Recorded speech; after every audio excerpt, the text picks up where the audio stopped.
In 2002, the Bush team was very geared. This is all after 9/11. Obviously, the Bush team was very geared up to attack Iraq, to the point where it was actively trying to conceal from the public the evidence of a North Korean nuclear cheating on the uranium side, and ultimately agreed to form the six-party talks.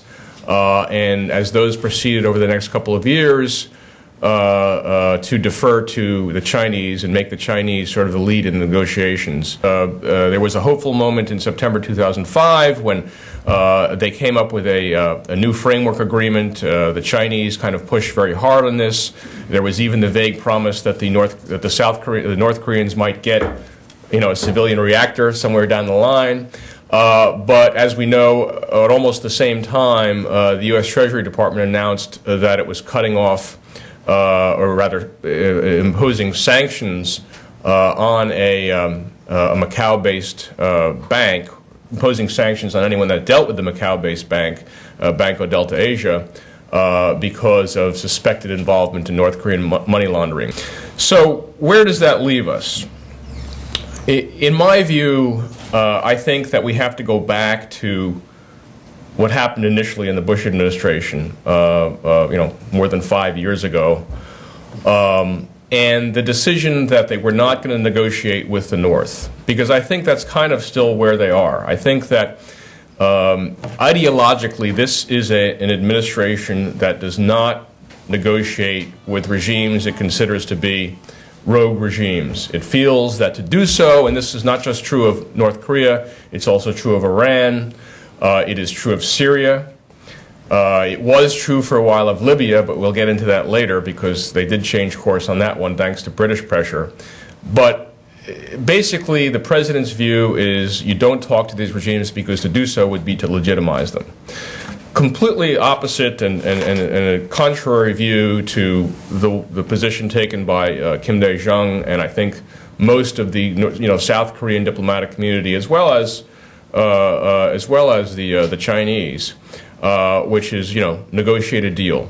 And in my view, I think that to be realistic, I don't think there's going to be a settlement during the next 2 years of this administration. What I do think they can achieve, and Chris Hill himself, taken by himself without considering what his instructions from Washington are, I think is a very pragmatic negotiator. This is a guy who negotiated with Slobodan Milosevic, after all, the former Serb dictator.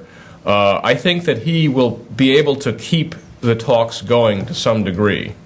But I think the idea that there's going to be a broad settlement in which the North will finally agree to suspend its nuclear and missile programs in the way that it appeared to be very close to agreeing to in the later part of the Clinton era is going to have to wait for the next U.S. president. I simply don't think that this administration is going to be able to pull itself out of its ideological paralysis. To an interesting degree, I think that they, in the past 5 or 6 years, have either been too unilateral, as in the case of Iraq, for example, or too multilateral, in the sense that what you see both on the North Korean and the Iran negotiations, and we can compare them if you like, is because they're so unwilling to deal bilaterally with a regime they consider to be illegitimate. They defer the talks to these framework of six-party talks in the case of North Korea. In the case of Iran, it's the EU3, it's the 3 big European countries that are taking the lead. And the Bush administration keeps this arm's length policy in which they don't negotiate with countries, frankly, that most want to negotiate with them.